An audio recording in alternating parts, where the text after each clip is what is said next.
Republican presidential candidate Nikki Haley interviewed on CNN over the weekend and said the United States should not pull out of Ukraine, stating Russia has declared its intention to take the war to the Baltics and to Poland. Full-on war. Listen. I think that you have to look at the fact that 3.5% has been spent from our defense budget towards Ukraine. That's just 3.5%. That percentage of GDP, 11 European countries have spent more than us. We know that Russia has said once they take Ukraine, Poland and the Baltics are next, and then you're looking at a full-on war. What we're trying to do is prevent war. That's a pretty good return on investment to prevent war. So I think that we need to continue giving them equipment and ammunition with our allies to win. I don't think we need to give them straight up cash. I don't think we need to put troops on the ground. But we need to finish this because we have to always remember a win for Russia is a win for China. They've made that very clear. And right now, China is our #1 national security threat. Yeah. Haley also asserted China has been preparing for war with the United States for years, and she views China as an enemy. She said China has caused more American casualties than Iraq, Afghanistan, and the Vietnam War combined. Listen to this. We will defend Taiwan, and we will let China know there will be hell to pay if they do anything that hurts the Taiwanese or any of our allies. You know, a strong America prevents wars, Jake, and that's what we have to do. You can't appease them. Yeah.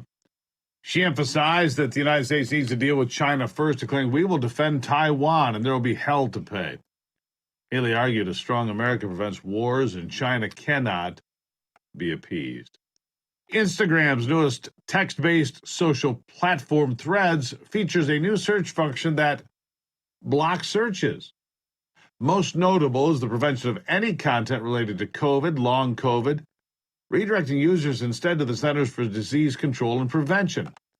Meta, that's the Facebook folks, told the Washington Post it is intentionally blocking search terms, although a comprehensive list is not available. Known non-searchable words, though, are sex, nude, gore, porn, coronavirus, vaccines, and vaccination.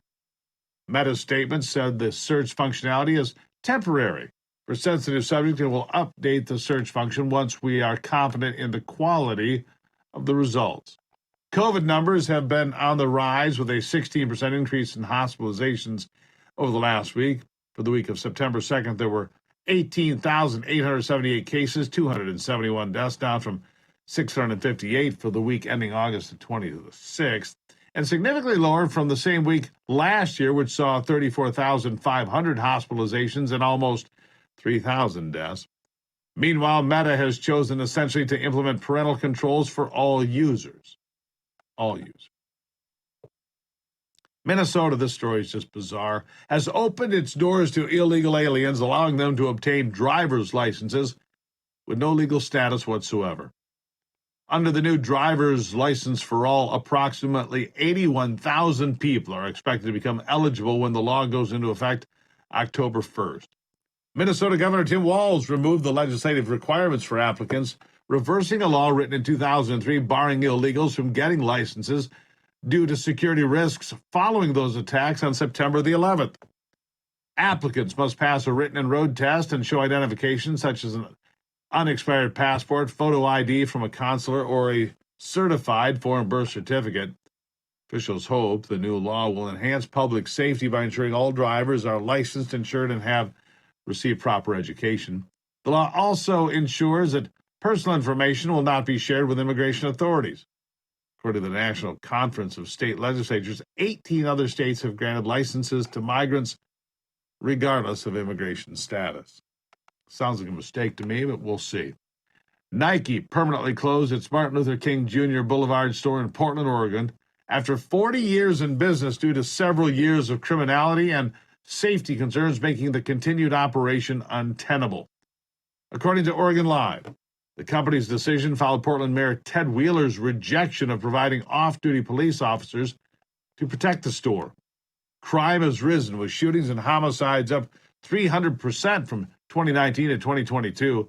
Robberies are up 50%. Vehicle thefts are rising. Buildings are being vandalized with graffiti, with an expected 300 drug overdose deaths by year-end as well, just as a bonus. Executive Director of the Seoul Business District Association, John Washington, said Small businesses were suffering from the loss of foot traffic with the Nike store shut down. Yeah. So, we'll get back to the news after a quick break and a message from our sponsor, Birch Gold. Vladimir Putin called the U.S. dollar's drop in dominance objective and irreversible during the recent BRICS summit. It included South Africa, Brazil, Russia, India, and China. They formally agreed to use local currencies instead of the American dollar. It's the first shoe to fall. Could get worse from here. Demand for the dollar has weakened. The buying power of the dollar has weakened as well. That is why Birch Gold Group is busier than ever, as you can imagine. Investors and savers are looking to harness the power of physical gold held in a tax-sheltered IRA. Text America to 989898 for your free information kit on gold. There are thousands of happy customers, an A-plus rating with the Better Business Bureau, too, and countless five-star reviews. You can count on Birch Gold to help you navigate transitioning an existing IRA or 401k into an IRA in gold. As the U.S. dollar continues to receive pressure from foreign countries, digital currency and central banks, arm yourself with information on how to protect your savings. Text America to 989898 right now to claim your free information kit. All right? After the break, we'll have a story that reminds us of how wonderful America is, plus your answers to our America's Voice question of the day. What did you think of Joe Biden's performance on 9/11? That story straight ahead on America's Voice Live.